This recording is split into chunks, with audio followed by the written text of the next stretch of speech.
नमस्कार, आप देख रहे हैं न्यूज धरातल। अभी इस वक्त मैं हूं झारखंड खूंटी जिला अंतर्गत रनिया प्रखंड के सोदे पंचायत अंतर्गत टूटीकेल गांव के खारवाटोली बस्ती में।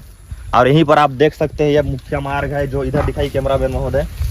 आप देख सकते हैं इधर मुख्य मार्ग है, यहीं से रांची के लिए यही मुख्य मार्ग है जो खूंटी रांची आदि वगैरह तोरपा को जोड़ती है।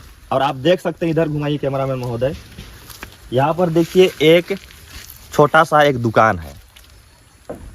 पता चला हमें यहाँ पर आने से पहले ही कि कल रात को लगभग 12 बजे से पहले 11 और 12 बजे के बीच में, जिसे कि इन्होंने हमें बताया, यहाँ एक जंगली हाथी आया।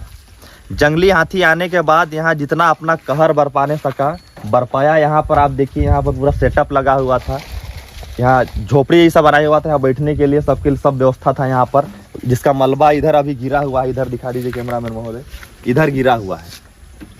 पूरा उजाड़ करके जो है वो हाथी चला गया। आप लोगों को बताना चाहूँगा, मेरा पास कॉल रात को जो है एक मेरे मित्र द्वारा लगभग 10:30 बजे मेरे पास कॉल किया गया। जब मैं रिसीव किया, बारिश भी हो रहा था थोड़ा थोड़ा और बिजली भी अप डाउन हो रहा था।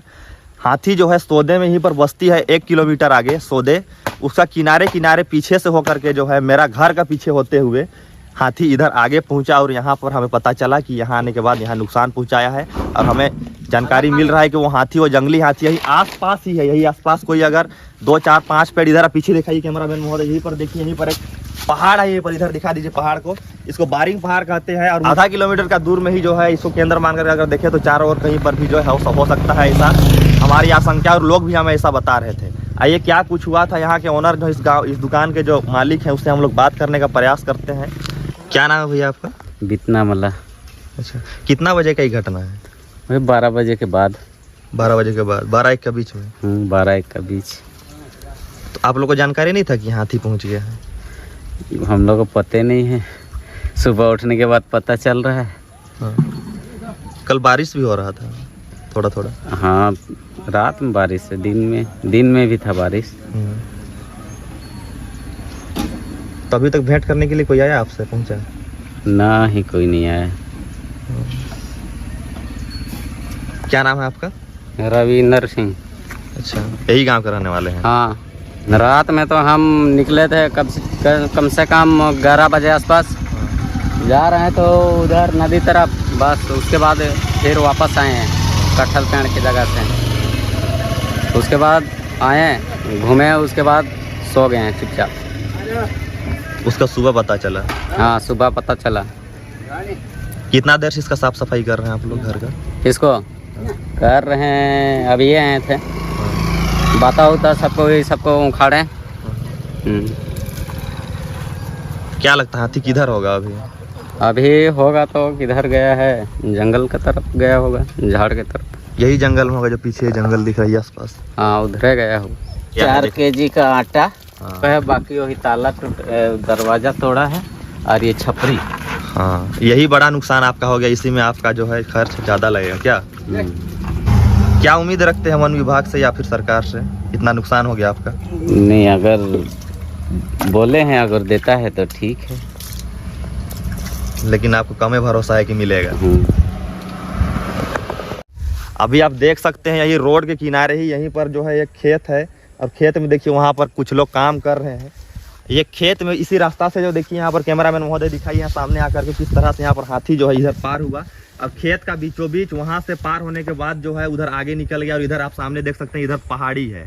और हमें लगता है कि हाथी यही आसपास है और यही आसपास कहीं पर सुस्ता रहा होगा।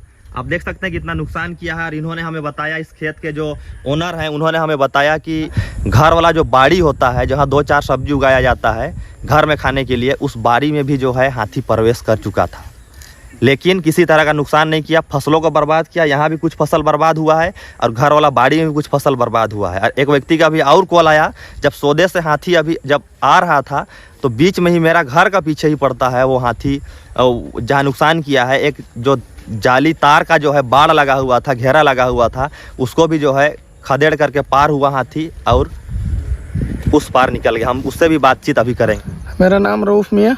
हम 6:30 बजे यहाँ से गए। सुबह जब आके देख रहे हैं तो पूरा मतलब कि यहाँ से लेके वहाँ तक पूरा मेरा जो टमाटर का गाछी उछी लगा हुआ था टोटल रौंद खोंद के खत्म कर दिया। उधर का भी तार और सबको गिरा दिया, खुट्टा उट्टा 4-5 ठो को। जाना कितना बजे आसपास का घटना है? ये हमको लगता है 12 बजे रात को आसपास। किसी को जानकारी नहीं हुआ गांव में? गांव में किसी को जानकारी नहीं हुआ। नीचे पूरा धान उन लगा हुआ था, उसको भी खत्म कर दिया। अच्छा, मान लीजिए आपको जानकारी होता तो कैसे भगाते? क्या कोई संसाधन है आपके पास भगाने कोई का? संसाधन नहीं है। तो ऐसा हाथी अगर प्रवेश करता है तो खतरा है हम लोग का क्षेत्र के लिए। तो क्या अपेक्षा रखते हैं? वन विभाग कुछ सहायता करे हम लोग का? क्या अपेक्षा रखते हैं? क्या मिलना चाहिए? क्या मिलना चाहिए? अब देखिए, लाइट उट का व्यवस्था होना चाहिए, ट्रेनिंग भी होना चाहिए उसको। ट्रेनिंग भी होना चाहिए। तो भूल कर हाथी जो है वही खेत को पार करने के बाद हाथी इधर आगे बढ़ा। आगे बढ़ने के बाद आप देख सकते हैं इस घर को देखिए। इस घर का दरवाजा को जो है लात मारा। और यहाँ देखिए इधर धान का भूसी सामने आकर के दिखाइए महोदय। यहाँ पर धान का भूसी यहाँ पर बिखरा हुआ है। और अंदर आप आकर करीब आकर दिखाइए किस तरह से ये दरवाजा को जो है हाथी लात मारा, पूरा दरवाजा टूट गया और इधर बिखर गया दरवाजा, आप देख सकते हैं। और बताया जा रहा है ये घर जो है एक सावड़ीउली गांव, इधर जंगल में पहाड़ के ऊपर, जो पहाड़ मैंने दिखाया आप लोगों को, वही पहाड़ के ऊपर में गांव है सावड़ीउली। वहां का रहने वाले एक आदिवासी युवक का है, नाम हमें जानकारी नहीं मिल रहा है। उनका घर जो है वह पहाड़ से निकलने के बाद गाँव में सौदे आसपास अगर घर बनाऊंगा तो मेरा जिंदगी अच्छा से व्यतीत होगा, इसलिए वो व्यक्ति यहाँ पर आया था। लेकिन आप देख सकते हैं हाथी रात में आकर के जो है इस दरवाजा को भी लात मारा। और यहाँ पर रखा हुआ अनाज तो नहीं था, ये धान का ये भूसी है। इसका मुझे लगता है इसका सेंट को सूंघ करके जो है हाथी यहाँ आया, उसे लगा कि ये धान है और इस दरवाजा को लात मार करके तोड़ दिया।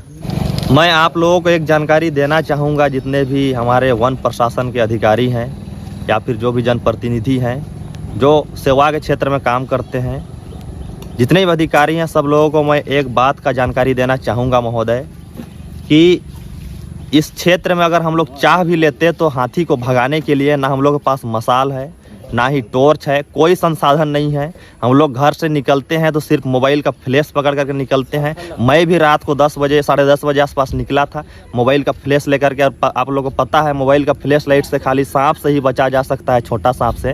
हाथी से बचने के लिए जो है बड़ा टॉर्च का आवश्यकता होगा। तो आप लोग से आग्रह है कि यदि हो सके तो आप लोग अगर समय पर नहीं पहुँच पा रहे हैं तो कुछ देर के लिए हम ही लोग अपने खुद से ही निपट ले हाथी से, किसी तरह जान बचा ले, गांव वालों को बचा ले, गांव वालों के संसाधनों को बचा ले, अपना संसाधन को बचा ले। इसलिए कम से कम टॉर्च का जो है वितरण होना चाहिए, अन्यथा अभी इस घर को नुकसान किया है। अब पिछला वीडियो यदि आप देखे होंगे तो आप लोग को जानकारी होगा कि कैसे एक व्यक्ति का जान ले लिया। बाकी पंचायत में ही यहाँ से जो लगभग मात्र 5 किलोमीटर होगा नदी पार करना पड़ता है, कोयल नदी को। और यहीं पर कोयल नदी पार करके इसी दिशा में एकदम जस्ट पीछे आप लोग को बताऊं, यहाँ पर एक विकलांग व्यक्ति को भी जो है हाथी उसका भी झोपड़ी गिरा दिया और सारा झोपड़ी का मलबा जो है उन्हीं का छाती में गिर गया। तो ऐसा जो है हाथी यहाँ पर कृत्य कर रहा है, घर को ही नहीं, दुकान को ही नहीं, इंसान को भी टारगेट कर रहा है। इसलिए हम लोग इस क्षेत्र में जो है सब लोग पूरा भय का माहौल में अपना जीवन व्यतीत कर रहे हैं। रात में नींद नहीं आता है महोदय। मेरा मित्र का कॉल आने के बाद जैसे ही मुझे जानकारी मिला कि हाथी प्रवेश कर चुका है हम लोग का गांव, तो मैं कान खड़ा करके सोया हूं 1 घंटा से अधिक, नींद नहीं आया मुझे। इस तरह हम लोग भयभीत होकर अपना जीवन व्यतीत कर रहे हैं। आप लोग से विनती है महोदय, क्षेत्र में जो है कोई ना कोई संसाधन जैसे कि टॉर्च हो गया, मसाल हो गया, और ट्रेनिंग अगर दे सकते हैं तो ट्रेनिंग देने का भी जो है आप लोग प्रबंध करिए, अन्यथा हम लोग का जान और हम लोग का संसाधन का ऐसे ही नुकसान होते रहेगा। धन्यवाद।